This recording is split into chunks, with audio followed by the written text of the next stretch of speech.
오늘은 요한계시록 2장 1절에서 7절까지의 말씀입니다.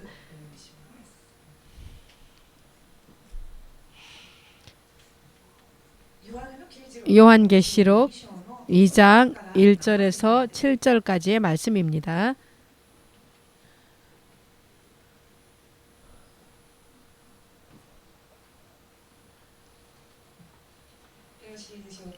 다 찾으셨습니까? 소리 내셔서 함께 읽겠습니다.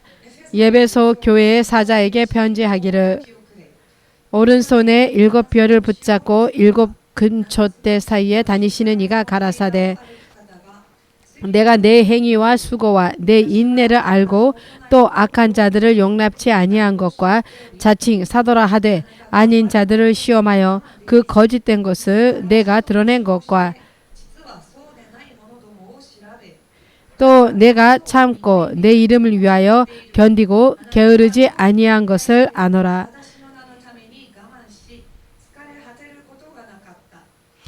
그러나 너를 책망할 것이 있나니 너의 처음 사랑을 버렸느니라. 그러므로 어디서 떨어진 것을 생각하고 회개하여 처음 행위를 가지라. 만일 그리하지 아니하고 회개치 아니하며 내가 내게 임하여 내 촛대를 그 자리에서 옮기리라. 오직 내게 이것이 있으니 내가 니골라 당의 행위를 미워하는도다. 나도 이것을 미워하노라.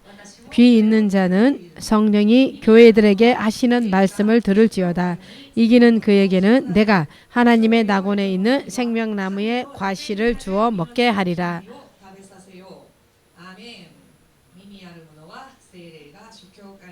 귀 있는 자는 성령이 교회들에게 하는 말씀을 들을지어다. 아멘이십니까? 지금 읽은 말씀 요한계시록 2장 1절에서 7절까지의 말씀을 포함하여서 또 2장 3절을 보며 7 교회를 향하신 성령님의 음성 그리고 성령님의 말씀을 읽을 수가 있습니다. 이 7 교회는 이 계시록이 기록되어진 당시에 실존에 있었던 교회인데요. 이것은 어떤 특정한 사람이나 특정한 교회에 한정된 이야기가 아니라 지금을 사는 모든 교회 또 모든 크리스찬 신자 그리고 성도 한 사람 한 사람에게도 너무나도 중요한 영적인 의미를 가지고 있는 그리고 너무나도 중요한 관계성을 가지고 있는 성령님의 음성이시며 또한 말씀이십니다. 오늘은 이 7 교회 특히 오늘은 에베소 교회를 향하신 하나님의 음성 성령의 음성에 대해서 우리들도 깊이 음미하면서 오늘을 사는 우리들의 믿음을 어떻게 가져야 되는지 어떻게 다시 한번 점검해 가는 그리고 크리스찬으로서 또 교회로서 있어야 될 모습을 자신은 가지고 있는가 우리 교회는 가지고 있는가 어떠한지를 점검하여서 회개해야 될 것은 회개하고 또 전진해 가야 될 부분은 전진해 가는 이러한 시간을 가지고자 합니다. 아멘이십니까? 자 여러분 7 교회에 대해서 주님의 성령이 말씀하시고 있습니다마는 7 교회 모두 교회라는 이름이 붙은 것에서 알 수 있듯이 그리스도의 이름으로 그리스도에 의하여서 세워진 하나님의 교회입니다. 예수 그리스도가 십자가에 위에서 보혈을 흘리시고 그리고 나서 모든 죄를 대속하시고 부활하셔서 그리고 자신의 이름으로 이 세상에 하나님의 교회 그리스도의 교회가 세워진 것입니다. 하지만 이 교회는 스스로 자신을 교회라고 믿는 공동체라고 말하고 있습니다. 자칭 크리스찬이라고 합니다. 하지만 자신이 크리스찬이라고 자신이 교회라고 그렇게 생각하고 있다라고 해서 모든 것이 하나님의 교회이며 모두가 하나님께 인정받는 사람일까 하면 그렇지 않는다라는 것을 요한계시록 2장 3장을 읽어보면 알 수 있습니다. 매우 슬프게도 그리스도 교회임에도 불구하고 7 교회 중에서 하나님께 예수 그리스도께 인정받은 기뻐하심을 입은 교회는 2 교회밖에 없습니다. 남은 더욱더 배나 많은 다섯 교회는 하나님께 엄중한 경고, 실책의 말씀을 받게 되는 것입니다. 그리고 에베소 교회는 우리들이 오늘 함께 음미해 보고 싶은 이 에베소 교회는 어떤 한 교회였냐 하며, 이 교회도 그리스도 주의 성령의 인자감을 받았다라기보다는 매우 엄중한 실책을 받은 교회입니다.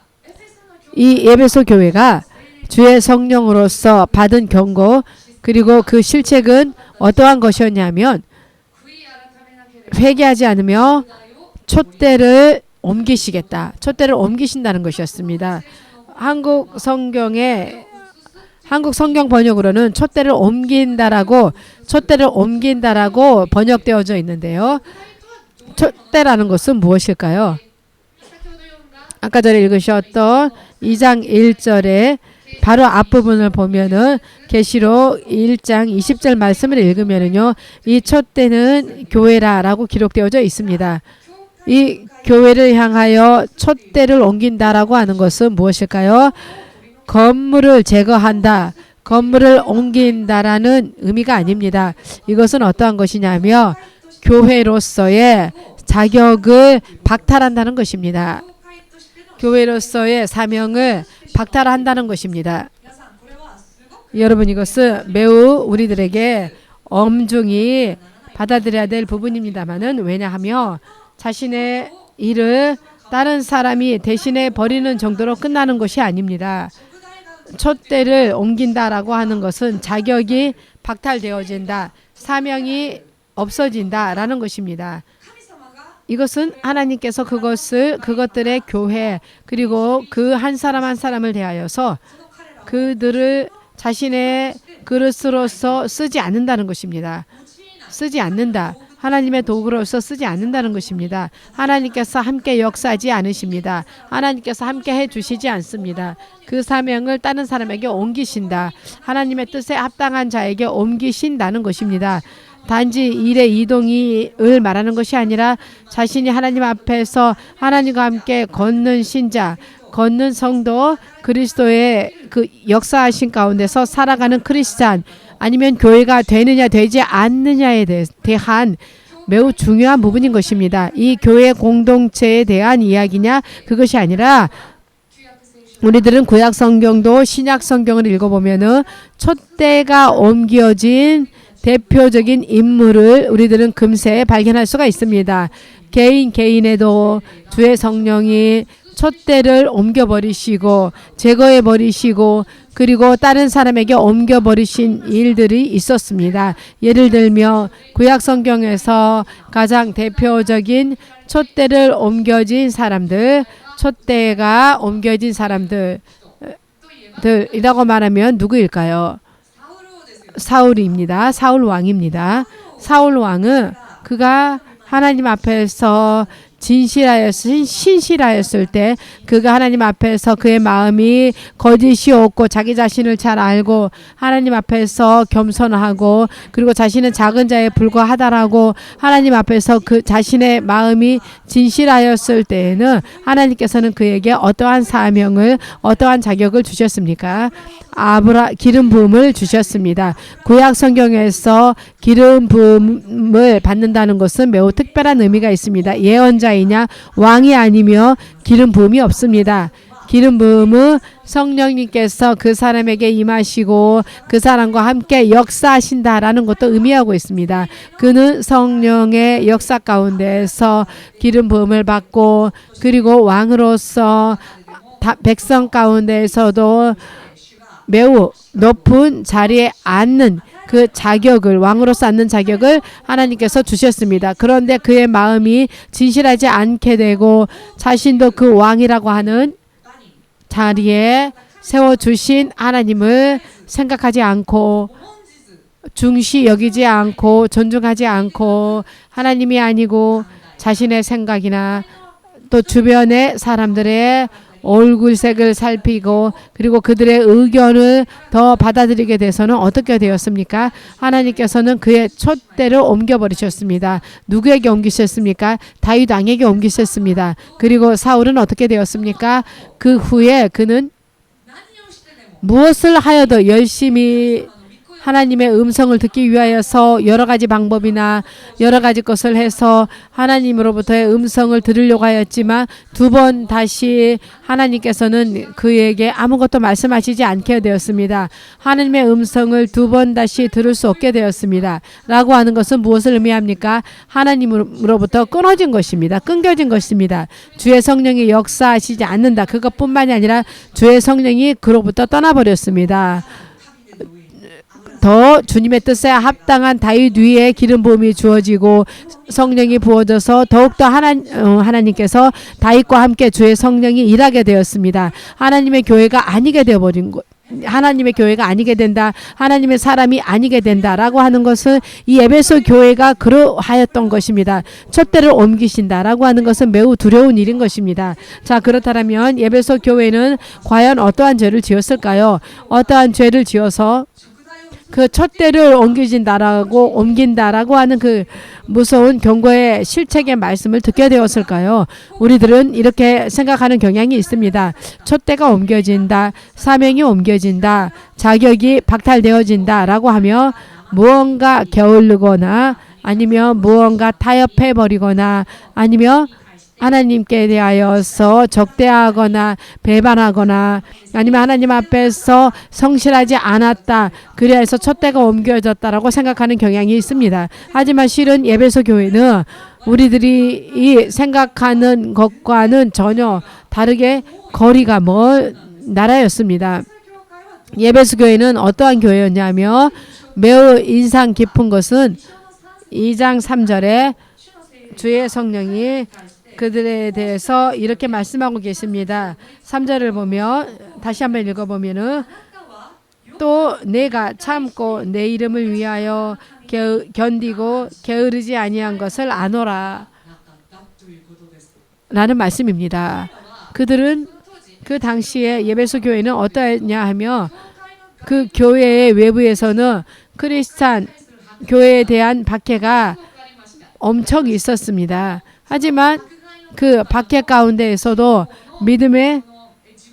자신들의 믿음을 굽히려고 하지 않고 자신의 믿음을 끝까지 지켜가기 위해서 잘 견디고 인내하고 고생을 하였다는 그러한 교회였습니다. 그리고 뿐만이 아니라 교회 밖에서는 교회를 크리스찬을 믿는 그 교회에 대한 환란이 있었고 교회 안에서는 어떠한 문제가 있었냐며 거짓 교사들이 들어와서 그들에게 거짓 가르침을 귀신의 가르침을 그들에게 불어넣는 것입니다. 하지만 그들은 속지 않고 미혹되지 않고 확실하게 진리를 분별해서 이것이 하나님의 음성인가 이것이 하나님의 말씀인가 혹은 이것이 미혹인가 아니면 이것이 귀신으로부터 온 가르침인가를 잘 간파하여서 결코 그런 것들에게 휩쓸려고 하지 않았습니다. 이것이 에베소 교회였던 것입니다. 에베소 교회는 그리스도를 믿는다라고 하는 이유로 그리스도의 이름을 위하여서 자신들이 그리스도를 믿는 예수의 이름을 믿는다라는 이유로 자신들에게 오는 모든 온갖 환난을 그들이 잘 참고 견디고 인내하였습니다. 그리고 지치지 않았습니다. 라고 하는 것은 그들은 결코 꺾이지 않았다는 것입니다. 매우 피곤한 일이 있지만 매우 고생이 있었지만 매우 견디고 인내하지 않으면 안 될 많은 고통이 있었지만 그들은 꺾이지 않았습니다. 믿음의 순수함을 지키기 위하여서 믿음을 굴복하려고 하지 않고 타협하려고도 하지 않았습니다. 이렇게 되면 우리들로부터 보면 어떻게 해야 됩니까? 이 교회 너무나도 완벽하지 않습니까? 누구보다도 충실한 교회입니다.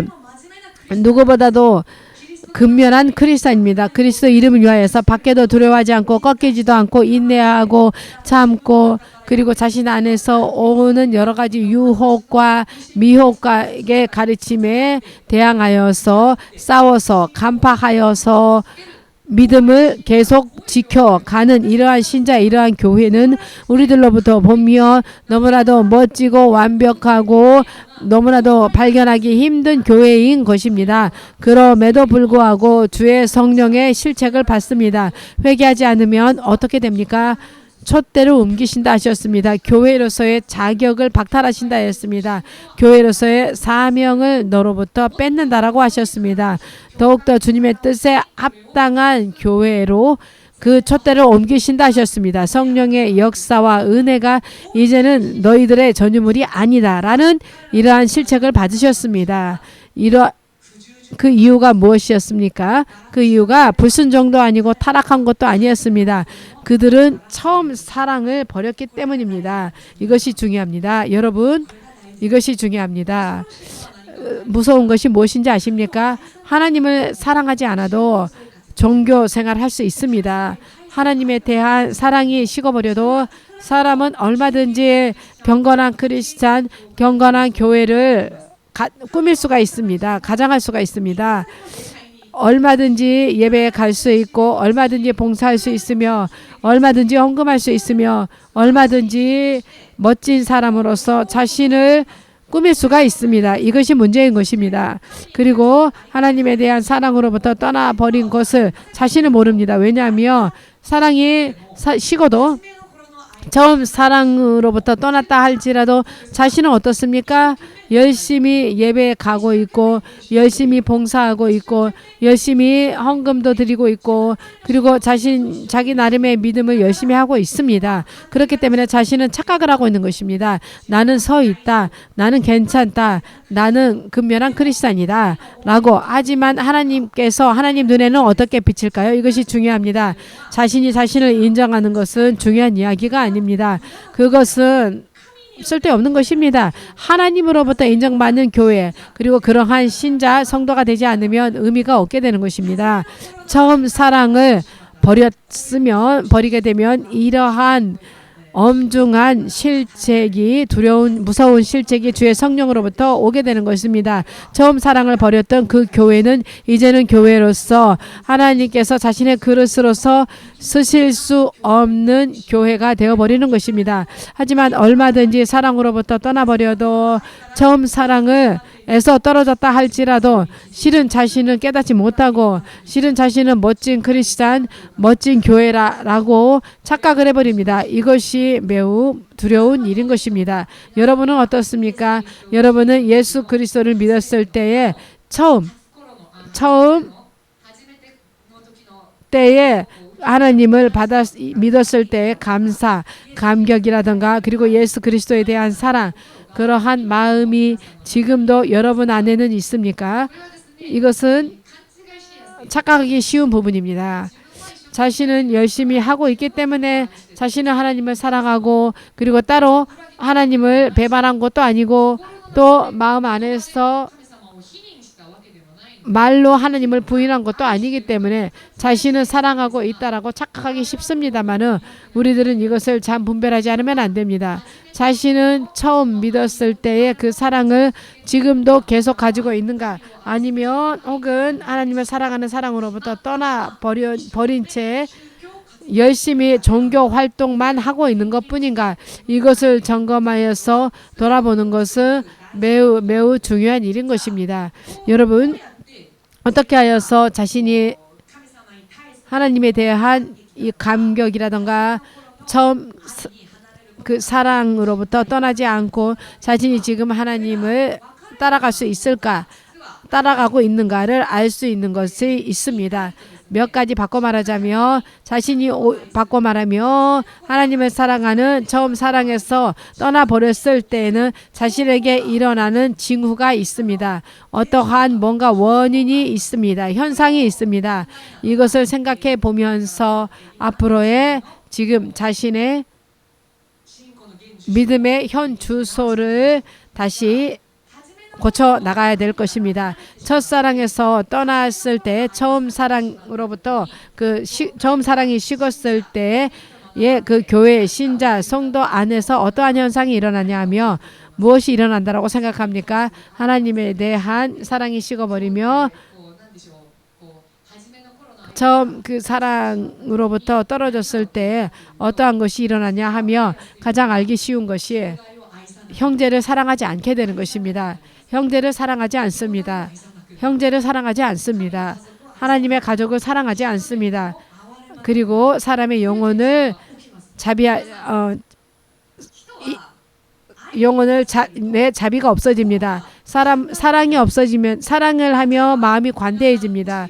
여러분 만약에 연애한 적이 있다라면 알 수도 있으며 그리고 이때까지 진짜 사랑을 해보지 않은 사람이라 할지라도 드라마나 영화를 보면 알 수 있을지 모릅니다만은 사랑이 이루어지고 그리고 상대의 기분과 자신의 기분을 서로 통하는 것을 확인했을 때 그때는 어떻게 됩니까? 세상이 장밋빛으로 보입니다. 장밋빛으로 물들고 모든 것이 아름답게 보입니다. 전철이 들어가려고 할 때 상대편에서 갑자기 어깨를 팍 치면서 어깨를 부딪혀 와도 자기가 사랑에 넘치면 어떻게 되냐며 웃으면서 괜찮습니다라고 말하는 것입니다. 아예 문제 없습니다. 괜찮습니다라고 합니다. 왜냐하면 사랑에 넘쳐 있기 때문에 사랑에 넘쳐 있을 때는 마음이 관대해집니다. 말할 것도 없이 우리들의 영이 그리스도의 사랑에 충만하고 우리들이 그리스도의 사랑에 가면 어떻게 되냐 하며 사람의 과오는 눈에 들어오지 않습니다. 자신의 과오가 오히려 더 크게 보입니다. 그리고 어떻게 됩니까? 하나님 앞에서 감격해 버립니다. 이런 죄인을 주님께서 용서해 주셨다. 이런 죄를 지은 자신, 이러한 나쁜 짓을 한 자신을 그리스도가 사랑해 주시고 용서해 주시고 구원의 길을 열어 주셨다. 이것을 생각하며 사람의 과오는 눈에 보이지 않습니다. 하나님에 대한 뜨거운 사랑이 넘치며 하나님과 나밖에 보이지 않습니다. 다른 사람의 것이 들어오지 않습니다. 사람의 과오도 들어오지 않습니다. 그렇기 때문에 사람을 용서하기 쉬워지게 되고 받아들이기 쉬워지게 되고 한 사람 한 사람에 대해서 불쌍히 여기게 됩니다. 자신도 하나님으로부터 불쌍함을 입었기 때문에 이 형제들에게도 이 하나님을 모르는 사람들에게 또 지옥을 향해 가는 멸망에 가는 사람들이 불쌍하여서 오히려 그들을 생각하게 되는 것입니다. 하지만 하나님에 대한 사랑이 식어버리고 그리고 이 그리스도에 대한 사랑이 내 안에서 넘치지 않으며 이번에는 어떻게 되냐 하며 형제의 과오가 눈에 들어오기 시작합니다. 하나님이 아니라 자신의 주변의 형제의 과오가 눈에 들어옵니다. 그렇게 되면 어떻게 하냐며 금세 화내기 쉬워집니다. 그리고 심판해 버립니다. 그리고 비판적으로 됩니다. 그리고 심판해 버립니다. 여러분 요한 1서를 읽어보겠습니다. 요한 1서 3장 14절을 읽어보겠습니다. 요한 1서는 앞으로도 찾아보겠으니 펼쳐놓고 계시기 바랍니다. 요한 1서 3장 14절을 보며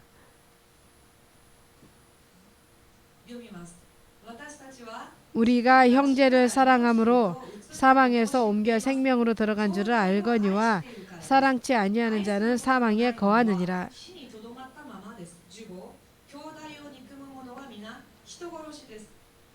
그 형제를 미워하는 자마다 살인하는 자니 살인하는 자마다 영생이 그 속에 거하지 아니하는 것을 너희가 아는 바라. 14절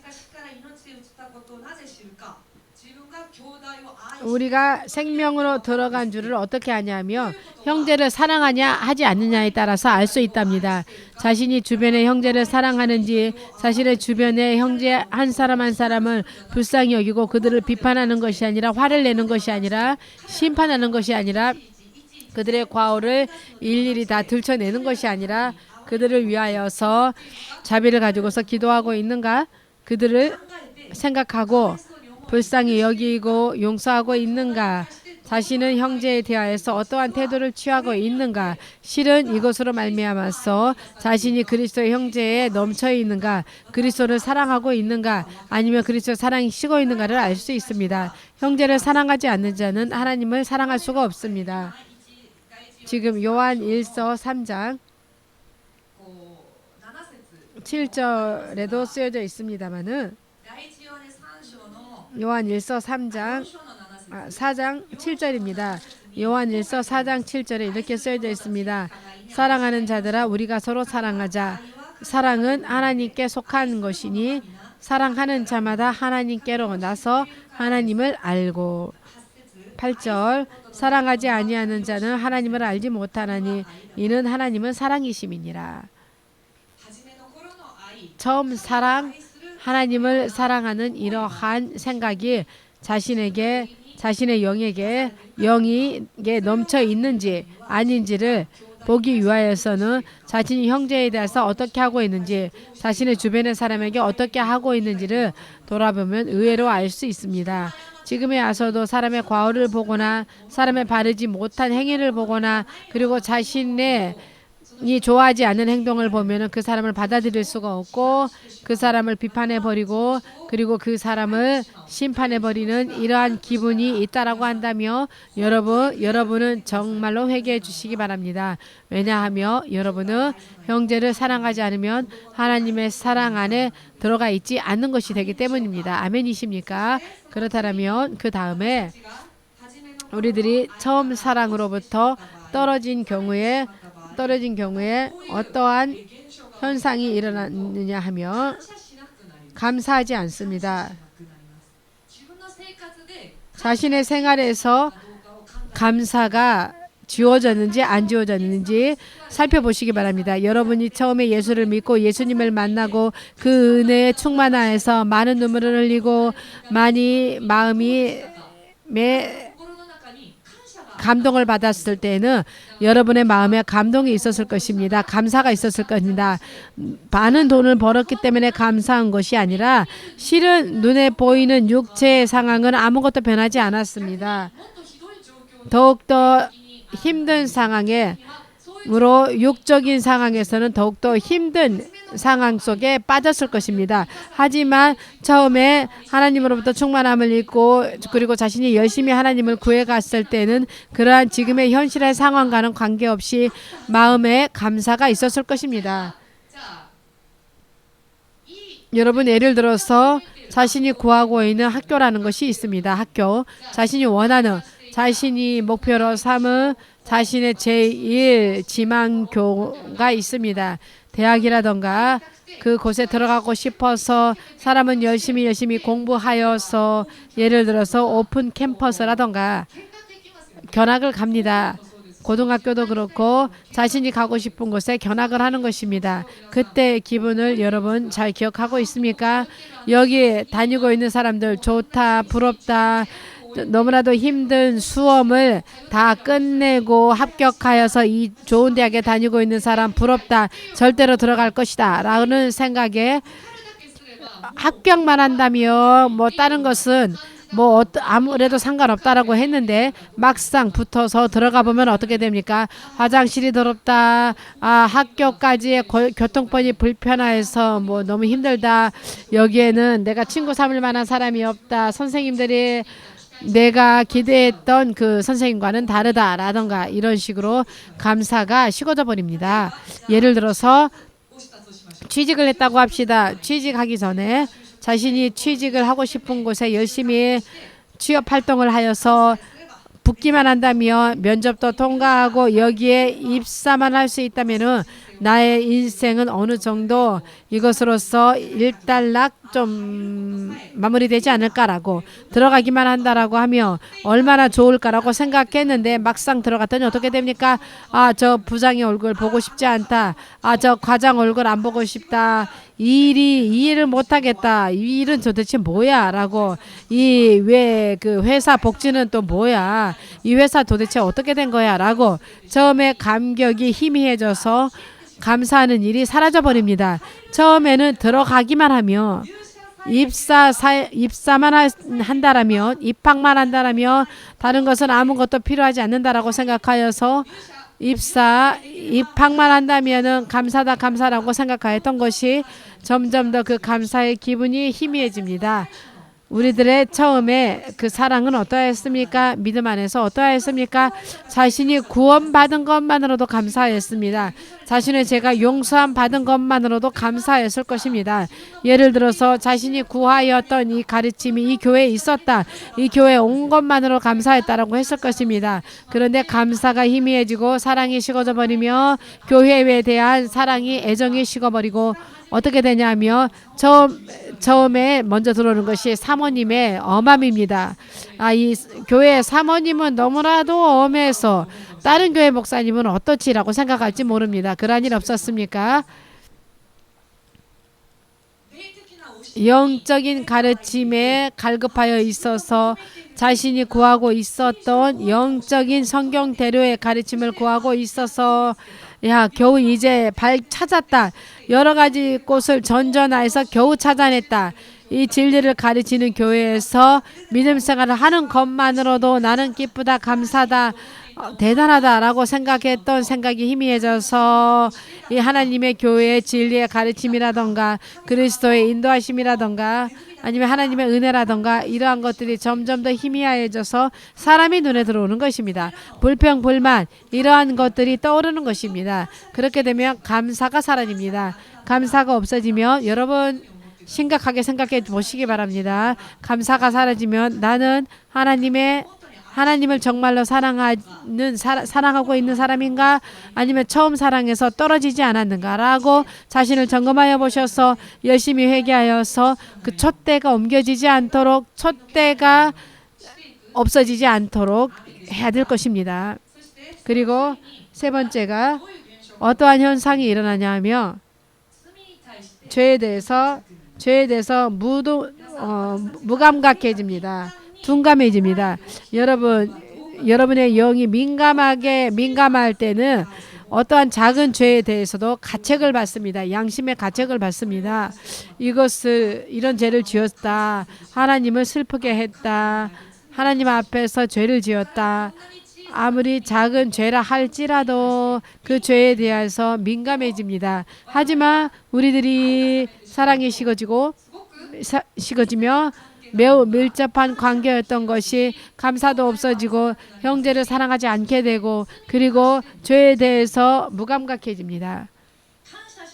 감사하지 않는 것도 죄에 대해서 무감각해지는 것도 전부 어떠한 것이냐면 영적으로 잠들어 버리는 것입니다. 영적으로 아무것도 느끼지 못하게 되는 것입니다. 이렇게 된 것을 그대로 방치하며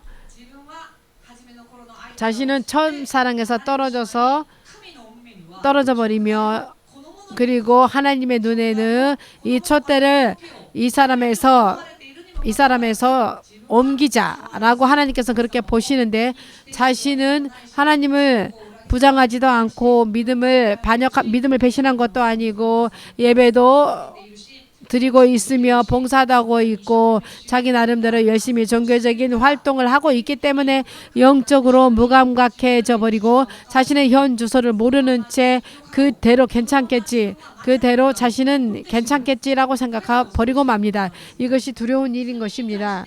죄에 대해서 민감하게 반응하지 못한다라며 그것도 하나님에 대한 사랑이 희미해진 것입니다. 여러분 알기 쉽게 말하자면 예를 들어서 어떤 사람과 서로 사랑하는 관계가 됐다라고 합시다. 그리고 그 사랑이 매우 타올랐을 때는 어떻게 되냐면 예를 들어서 다른 사람과 얘기하는 것도 참자.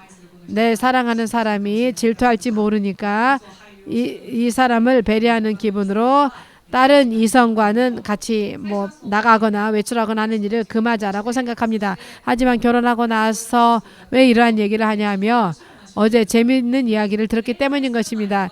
연애하기 전에는 자신보다 여자친구라고 하는 것을 나는 인정하지 못하겠다라고 어떤 부인이 그랬습니다. 나는 이성의 친구는 인정하지 않을 거야 라고 했더니 처음에는 남편이 물론이다. 여자친구에게는 연락하지 않겠다. 나는 당신뿐이다. 여자친구다. 친구 관계인다 할지라도 여자라면은 이성이라면은 말하지 않겠다. 연락하지 않겠다라고 했는데 결혼해서 10년 지났더니 몰래 여자친구와 골프를 치러 갔다라는 이야기를 어제 들었습니다. 이렇게 되는 것입니다. 처음에는 친구라 할지라도 말하는 것에 있어서 이러한 것을 하면 자신의 부인이 슬퍼하겠지, 자신의 여자애인이 슬퍼하겠다라고 생각했던 것이 점점 더 사랑이 옅어지고 무감각해지며 아무 말도 하지 않고 여자친구와 놀러 가기도 하고 이렇게 이런 것을 아무렇지도 않게 했다라는 이야기를 들었는데요. 이러한 일을 몇 년이나 해왔는데 양심의 가책을 느끼지 않게 되는 것입니다. 죄에 대해서 민감하게 생각하지 않게 되는 것입니다. 이것이 영적으로도 똑같이 적용할 수 있는 것입니다. 죄에 대해서 민감하게 반응하지 않게 되면 우리들은 어디에서부터 떨어졌는지를 생각해내야 됩니다. 아멘이십니까? 그리고 다른 곳에도 여러 가지 현상이 일어납니다. 하나님의 사랑이 식어져 버리면 사람은 이렇게 비워진 공간을 무엇로 채우려고 해서 하나님의 그 사랑을, 여러분 자주 있는 이야기로요, 어린아이 때에 아버지로부터 충분한 사랑을 받지 못하고 자란 여자아이는 결혼 상대를 자신보다 훨씬 더 나이가 많은 아버지와 같은 그 연배의 사람을 찾는다라는 경향을 들은 적이 있습니다. 그 이야기를 들은 적이 있어서 제 주변에도 열 몇 살이나 떨어져 있고, 그리고 이혼한, 그리고 아이가 있는 남성과 결혼한 친구가 있습니다. 이 사람은 어머니가 싱글이었습니다. 어머니가 홀로 아이를 키웠습니다. 자신을 키웠습니다. 그래야 해서 이 여자분의 이성의 타입은 아버지와 같이 자기를 감싸줄 수 있는 사람. 이렇게 사람은 자신의 빈 곳을 다른 무언가로 채우려고 하는 경향이 있습니다만은 하나님에 대한 사랑이 식어져 버리고 영적인 상태로 구멍이 나버리며 그것을 다시 한번 깨닫고 하나님의 사랑으로 채워야 되는데, 사람은 어떻게 하냐 하면은 뭔가 다른 곳에 채울 것을 찾습니다. 세상의 즐거움, 그 다음에 매우 빠르게 세상의 즐거움과 물질이라던가 아니면 명예라던가, 그렇기 때문에 하나님을 사랑하지 않게 된 종교가들은 어떻게 하냐면 사람에게 인정받기 위하여서 열심히 금식하고, 사람께 인정받기 위하여서 열심히 기도하는 신용을 하고, 사람에게 칭찬을 받기 위하여서 헌금하고, 이것이 구약시대의 율법학자와 바리새인들의 사람들이었습니다. 이렇게 다른 것으로 자신을 채우려고 하는 것입니다. 그렇게 하면 하나님 앞에서는 위선자가 되는 것입니다. 이것이 자신에게 일어나고 있는지 아닌지를 점검하여서, 그리고 이러한 징후가 자신에게 일어난다면 빨리 회개하여서 처음 사랑으로 돌아가야 되는 것입니다. 아멘이십니까? 처음 사랑으로 돌아가기 위하여서는 어떻게 하여야 될까요? 처음 사랑으로. 아까 전에 이야기하였던 것에도 있습니다만은 감사를 먼저 회복하는 것입니다. 그리고 데살로니가 전서 5장 16, 17, 18에 하나님께서 우리에게 말씀하셨습니다. 언제나 항상 기뻐하라, 쉬지 말고 기도하라, 어떠한 일에도 감사하라. 이러한 감사와 또 기쁨과 그리고 기도를 우리들이 언제나 매일매일 계속해가며, 실은 이러한 것들로 인하여서 우리들의 영이 눈을 뜨게 됩니다. 우리들의 눈이 띄어서, 그리고 하나님에 대한 사랑이 일어나게 됩니다. 이렇게 감사하지 않게 되는 것은 영적인 무감각이 되었다라는 것입니다만은, 이것을 바꿔 말하자면 감사 생활을 시작하며 감사를 하면 할수록 영이 느끼게 되는 것입니다. 내가 영이 일어나게 되는 것입니다. 일으켜지게 되는 것입니다. 그렇기 때문에 하나님께서 우리들이 깨어서 언제나 하나님과 연결되어지고, 그리고 처음 사랑으로부터 떨어지는 일이 없도록 하나님께서는 데살로니가 전서 5장 16, 17, 18절을 통하여서 이미 방법을 가르쳐 주셨습니다.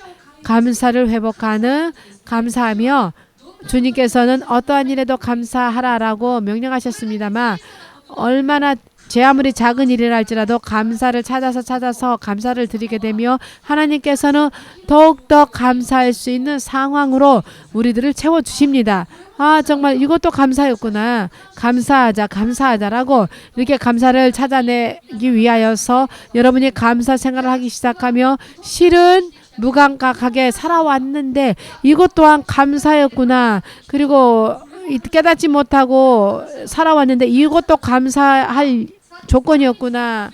이렇게 감사 상황들이 더욱더 늘어지고 늘려지는 것입니다. 그리고 더욱더 감사할 수 있도록 더욱더 채워주시는 것입니다. 주님께서는 그러면 우리들의 마음이 더욱더 감격이, 기쁨이, 감사가 우리들의 내면 영의 깊은 곳에서부터 이것이 점점점 커지게 되는 것입니다. 어떠한 상황에도 감사하고 쉬지 말고 기도하면서 그리고 언제나 기뻐해 가며 우리들은 처음 사랑으로 돌아갈 수가 있습니다. 그리고 그 다음에 제가 여러분에게 강하게 권하고 싶은 것은 하나님만을 집중해서 하나님과 대면하는 것입니다. 하나님만을 집중하는 것입니다. 이것이 왜 중요하냐 하면 여러분 의외로 우리들 크리스찬은 하나님을 믿고 있는 크리스찬이면서도 하나님에 대해서 잘 모릅니다. 알려고도 하지 않습니다. 그리고 대체적으로 어떠한 경향이 있냐 하면 하나님 이렇게 해주십시오. 하나님 이러했습니까? 하나님 이것은 어떻게 하면 좋습니까? 하나님 이것을 해주십시오. 하나님 길을 열어주십시오. 하나님 이것을 이렇게 응답해 주십시오라고 잘 생각해보면 그 주체가 자신이 되어 있는 것입니다. 자신이. 하나님은 어떠한 분이십니까? 하나님은 어떠한 뜻을 가지고 계시며 하나님께서는 우리들에 대하여서 무엇을 원하고 계십니까? 라고 주체가 하나님께 돌아가야 되는데 크리스찬들이 의외로 주체가 자신이 되어 있습니다. 히스기야 왕이 너는 죽는다. 너는 죽음의 선언을 받았을 때 어떻게 되었습니까? 벽을 향하여서 벽을 대고 기도하기 시작했습니다. 이것은 벽이 하나님이 있었던 것이 아니라 다른 곳에 시선을 빼앗기고 싶지 않았기 때문에 사람을 보고 싶지 않았기 때문에 하나님께 집중하기 위하여서 벽을 향하여서 그 하나님의 뜻에 합당한 기도를 드렸는데요. 이러한 것이 필요합니다. 저의 간증을 하자면 어느 시련이 저의 생활 가운데에서 일어났을 때에 저는 그 시련이 너무나도 공포였습니다. 너무나도 공포였고 무서웠고 불안하였고 그리고 안정도 안 되고 그래서 불안해하였을 때 주님께서 어떠한 생각을 주셨습니다. 하나님은 어떠한 분이실까 써보자라는 생각이 주어졌습니다. 그리하여서 노트를 준비하였습니다. 그리고 이 노트에 쓰기 시작하였습니다. 하나님은 일하신 분, 하나님은 진실하신 분, 하나님은 반드시 약속을 지켜주시는 분, 하나님은 반드시 진실 때에 자신의 약속을 지켜주시며 이루어주시며 결코 믿는 자들을 실망시키지 않으시는 분, 결코 나를 배반하지 않으시는 분, 나를 사랑해 주시는 분, 설령 내가 음부의 깊은 곳에 떨어졌다 할지라도 그곳에도 저와 함께 계셔 주시는 분, 내가 앉아 있어도 일어나 있어도 전부 다 보고 계시는 분, 나의 마음도 전부 다 알고 계시는 분, 공의하신 분, 이러한 것들을 성경에서 하나님께 대하여 쓰여져 있는 것을 찾아서 계속 쓰기 시작하였습니다. 그때에 나에게 어떠한 변화가 일어났냐 하며 자신의 시련이 언젠가 머릿속에서 사라졌습니다. 하나님을 알려면 알수록 하나님이 이러한 분이시다. 예수 그리스도는 이러한 분이시다. 예수님은 진실하신 분이시다. 이러한 것들을 계속 써가는 동안에 매우 마음속에서 감격이 넘쳐났고 은혜가 넘쳐났습니다. 그리하여서 자신의 시련이 내 시련이 없어진 것도 아닌데 내 시련이 나에게 아무 영향도 미치지 않게 되었습니다. 여러분 이것이 이해가 됩니까? 저의 설명이 이해가 됩니까? 시련이 없어진 것이 아닌데 시련이 나에게 아무 영향도 주지 않게 되었습니다. 마음이 평안해지고 평안으로 넘쳐서 내가 지금 어떠한 시련 안에 놓여져 있다 할지라도 하나님의 손에 자신이 주님의 손 안에 붙들려 있을 때 지금의 이 자신이 가장 안전하다 거기에 대한 확신을 가질 수 있게 되었습니다. 여러분 잘 생각해 보십시오. 저는 이때까지 하나님을 알기 위해서 어떠한 시간을 얼마나 시간을 투자했을까라고 생각했습니다. 하나님을 알기 위해서 내가 얼마나 하나님을 구하였을까. 언제나 하나님과 자신의 사이에서 뭔가가 있어서 그것을 기도합니다. 하나님 이 문제를, 하나님 이 시련을, 하나님 이것을 이렇게 언제나 하나님과 자신이 대면하는 시간이 없고 하나님 내 길을 열어주시고 하나님 이러한 문제를 어떻게 해주시고 하나님 가르쳐 주십시오. 어떻게 하면 좋습니까? 라고 이 문제를 이렇게 하나님 자신에 대해서 얼굴을 대하고 하나님을 알려고 하는 하나님과 자신과의 시간을 의외로 크리스찬들은 가지고 있지 않는다라는 것에 대해서 깨닫게 되었습니다. 여러분 사람과 사람 사이의 관계에서도 그렇습니다만 사람과 사람 사이의 관계도 깊은 관계를 가지기 위하여서는 어떻게 해야 되냐 하며 나를 알아줘라는 것이 아니라 상대를 알기 위한 노력인 것입니다. 상대를 알기 위한 노력. 상대는 어떠한 사람일까? 어떠한 생각을 가지고 있을까? 어떠한 성격일까?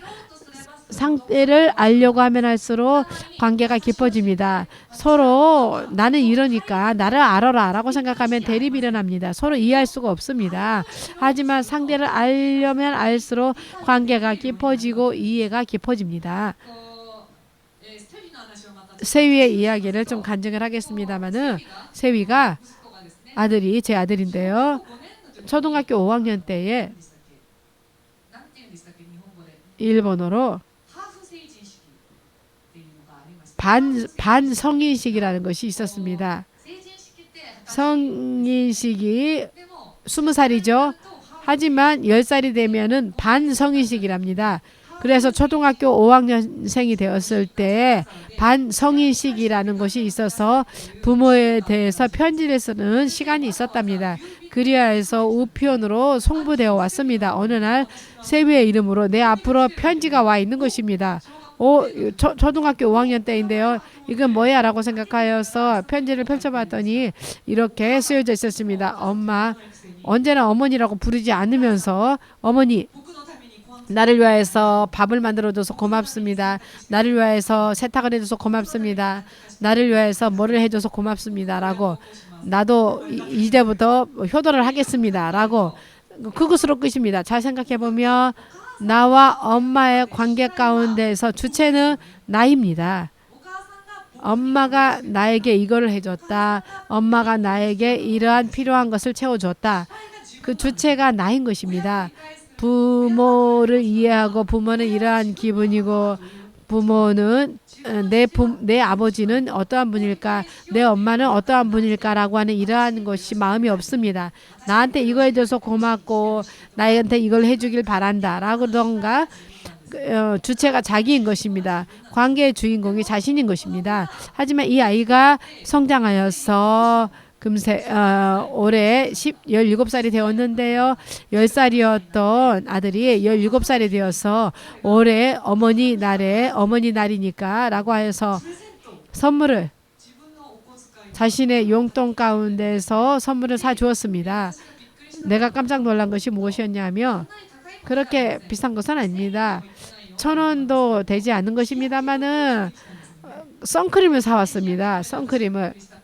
왜 내가 깜짝 놀랐냐면 내가 쓰고 있었던 선크림과 똑같은 것을 사온 것입니다. 이것으로 이 아이가 성장했구나라고 생각했습니다. 무엇을 말하고 싶냐면 예전에 이 관계가 미숙하였을 때는 부모와 나의 관계가 아직 미숙하였을 때에는 부모를 이해하려고 알려고 하는 것이 전혀 없었고 자신에 대해서 이렇게 해줘 나한테 이렇게 해줘서 고맙다라고 나한테 이렇게 해줘서 나는 화가 났습니다라 했던 이러한 관계가 크게 되어 성장하여서는 어머니에 대해서 보는 눈이 바뀌었습니다. 어머니 날이니까 어머니에게 필요한 것을 사주자. 어머니에게 뭐가 필요할까? 어머니가 자주 선크림을 바르고 있으니까 내 선크림을 몰래 받습니다. 그리하여서 어머니는 이 회사의 이 선크림을 내가 쓰고 있는 선크림이 몇 개인가 색깔이 있습니다. 라벤더 이러라던가 분홍색이라던가 내가 잘 쓰고 있는 것을 사왔습니다. 그래서 성장한 것을 알았습니다. 왜 이러한 얘기를 하냐 하면 하나님과 우리들의 관계에 있어서도 이러한 관계가 필요한 것입니다. 미숙한 관계가 아니라 하나님 이렇게 해주십시오. 하나님 저렇게 해주십시오. 내가 자신이 이런 것이 아니라 하나님은 어떠한 분이신가? 하나님의 뜻은 어떠한 것인가? 하나님의 계획은 무엇인가라는 것을 자신의 계획은 관계없습니다. 자신의 기호는 관계없습니다. 그분이 생각하는 것은 무엇일까? 하나님은 어떠한 분이실까? 이런 것들을 깊이 생각했을 때 음미하였을 때 내 안에 기쁨이 넘쳐나고 그때 제가 느꼈던 것이 이거였습니다. 하나님은 자신을 알려고 할 때에 매우 기뻐해 주시는구나 라는 것을 어떤 어린아이 같은 이야기지만은 하나님께서는 우리들이 하나님 자신을 구할 때 하나님과 나 사이에 있어서 뭔가 끼어드는 것이 아니라 하나님 자신을 알려고 구하고 하나님을 깊이 생각할 때 하나님께서 기뻐하시는 분이시라는 것을 새롭게 알게 되었습니다. 재차 알게 되었습니다. 자신과 하나님 사이에 깊은 교제의 시간이 필요합니다. 이러한 것을 해가지 않는 한 우리들이 하나님과 나의 관계는 언제나 미숙한 관계에 멈춰버리고 마는 것입니다. 이러한 것들을 여러분들 꼭 해보시기 바랍니다. 하나님은 어떠한 분이시지? 하나님은 정말로 멋진 분, 하나님은 정말로 좋으신 선하신 분이시다 라는 것을 쓰고 있는 사이에 내 마음 안에서 고백하게 되는 것입니다. 정말로 하나님께서는 정말로 선하신 분이시구나, 좋으신 분이시구나. 그전에도 계속 찬양해 왔습니다. 좋으신 하나님은 좋으신 분이시다라고 찬양을 해왔음에도 불구하고 이렇게 찬양하면서도 몇 번이나 입술에 고백을 하였음에도 불구하고 하나님께 대해서 쓰면서 성경 말씀 하나하나를 조사하면서 하나님에 대해서 깊이 음미해 갔을 때에 진정으로 하나님께서 정말 좋으신 분이시구나, 진정으로 하나님께서는 신뢰하실 수 있는 유일하신 분이시다라는 것을 알고 그리고 자신을 감싸고 있는 상황이나 환경이나 그리고 아픔과 고통 등이 사라진 것이 아님에도 불구하고 어떠한 영향을 미치지 않았습니다. 내 안에서의 기쁨, 내 안에서의 평안에 대해서 그것은 빼앗기지 않습니다. 오히려 지금의 자신이 가장 안전하다는 확신을 얻을 수 있었습니다. 이러한 하나님과의 깊은 교제를 우리들에 가야 되는 것입니다. 아멘이십니까? 그리하여서 그분께 집중하고 해 가야 됩니다. 아까 그 이야기의 연장선이 됩니다만 우리들이 하나님을 따르기 위하여서 순종하기 위해서 여러 가지로 봉사하고 많은 교회 일을 하고 하면 어떻게 되냐 하면 언젠가 그 일에 쫓기게 되고 하나님과의 관계를 소홀히 하게 되는 경향이 있습니다. 예를 들어서 기도할 때에도 올해 12월 달에 이러한 집회가 있습니다만은 이러한 집회를 하나님 이렇게 해주십시오. 이렇게 준비해 가겠으니 이러한 기도를 합니다만 자신과 하나님과의 관계에 있어서의 친밀한 교제는 하지 않습니다. 때로는 하나님을 위하여서 일을 하니까 또 기도도 못하게 됩니다. 자신은 그렇게 생각합니다. 지금 바빠서 기도하지 못하지만 교회의 일이기 때문에 하나님을 위한 일이기 때문에 자신은 문제가 없다라고 생각하는 경향이 있습니다. 그렇지 않습니다. 제가 어느 목사님으로부터의 간증을 들었습니다마는 집회나 세미나로 너무나도 바빠서 그다지 기도할 수 없게 되었던 시기가 있었답니다. 그래서 겨우 세미나가 끝나고 깊은 밤이 되어서 너무나도 지쳐서 자고 싶어서 엘리베이터에 탔을 때 갑자기 성령의 음성이 들려서 주님께서 이렇게 말씀하셨답니다. 나는 외롭다. 너와 교제를 나누고 싶다. 그래서 이 목사님이 깜짝 놀라서 하나님, 제가 언제 성령님 당신을 혼자 남게 하셨습니까? 슬프게 하였습니까? 저는 지금 열심히 집회를 하고 하나님의 복음을 전하고 있고 그리고 열심히 하나님의 일을 하고 있는데 라고 그것과는 별도로 너와의 친밀한 교제가 없다라는 말씀을 성령님께서 하셔서 매우 놀라서 교회 일이라 할지라도 하나님 일이라 할지라도 반드시 자신과 하나님과의 친밀한 교제를 가지게 되었다라는 간증을 듣게 되었습니다.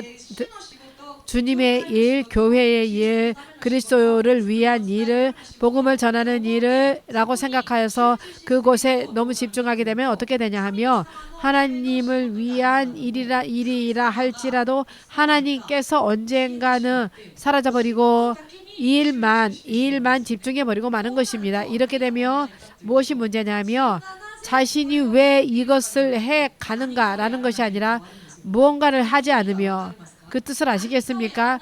뭔가를 하지 않으면이라는 의미가 없습니다. 뭔가를 하기 이전에 왜 내가 이것을 하고 있는지, 이것이 하나님의 뜻인지, 하나님을 위한 것인지, 아니면 자신의 믿음을 위하여서 하나님께서 예비한 것인지, 왜 하는지를 잊어버린 채로 이 일을 하지 않으면, 저 일을 하지 않으면 하고 하는 것은 매우 위험한 것입니다. 내 설명이 이해가 되십니까? 하나님의 일을, 교회의 일이라 할지라도 우리들은 잊어버려서는 안 될 것이, 일에 집중해 버린 나머지 하나님과 관계없이 자신의 일, 자신의 의의가 드러나 버리고 마는 것을 우리들은 조심해야 됩니다.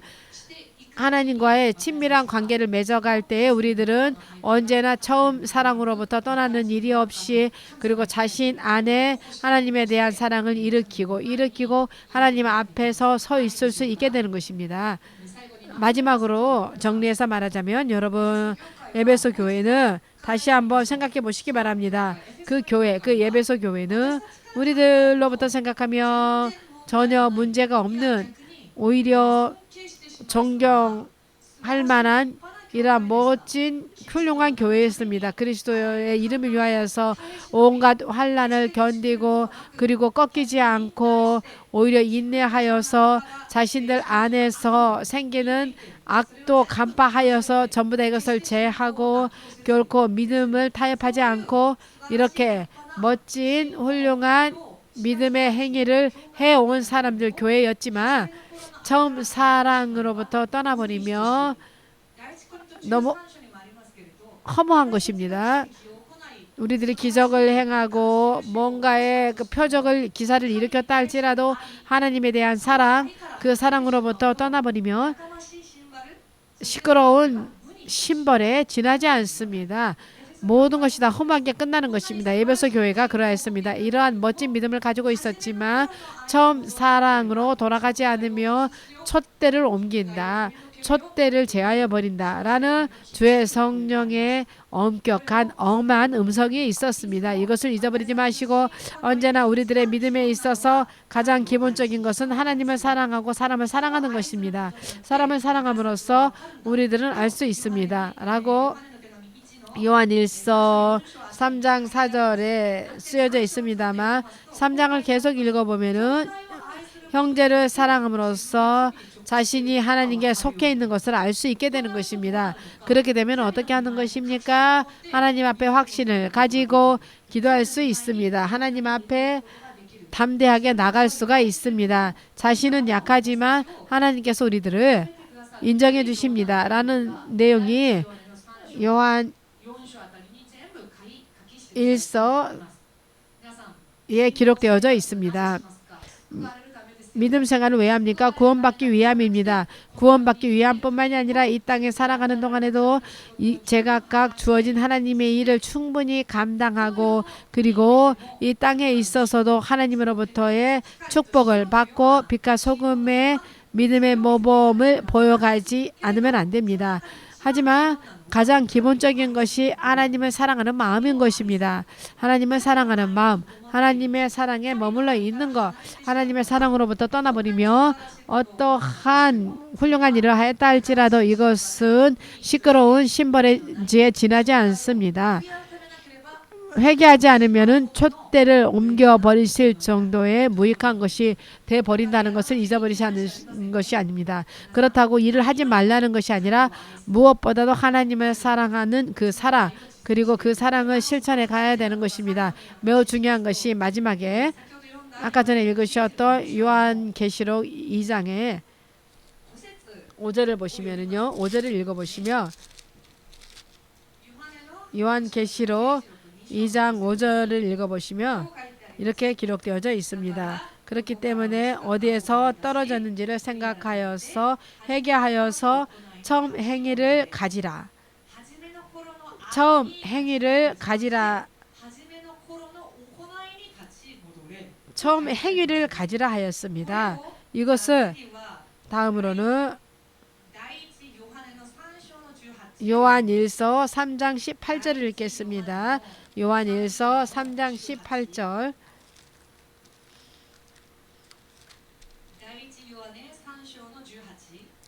요한일서 3장 18절을 읽으면은요.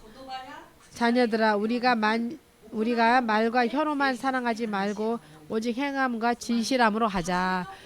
처음 사랑으로부터 떠난 너희들아 처음 때의 행위를 가지라 라고 계시록에 그렇게 기록되어져 있는데요. 처음 행위를 돌아가라 가지라 하였습니다. 이것은 기분만 말만 입술만 아까 전에 읽으셨던 요한일서 3장 18절과 같이 말만 입술만 처음 행위로 돌아가겠습니다. 당신을 사랑합니다. 사랑하고 있을 계획입니다. 라고 끝나는 것이 아니라 진실되이 그 사랑을 행함을 가지고 행함으로써 사랑해 가야 되는 것입니다. 처음 사랑에서 떠난 너희들은 회개하여서 처음 행위로 돌아가라 하였습니다. 즉 하나님의 사랑하여서 그 하나님의 사랑의 행위를 진실되이 입술뿐만이 아니라 말뿐만이 아니라 지금 서로 나눈 성경의 말씀을 생활 가운데서 살아가야 되는 것입니다. 이것으로 말미암아서 우리들이 처음 사랑으로 돌아갈 수 있고 그리고 주님 앞에서 확신을 가지고 담대한 믿음으로써 주님 앞에 나아갈 수 있습니다. 촛대를 옮겨지기는커녕 오히려 더욱더 필요한 축복, 필요한 능력을 부어받을 수 있게 되겠지요. 믿으십니까?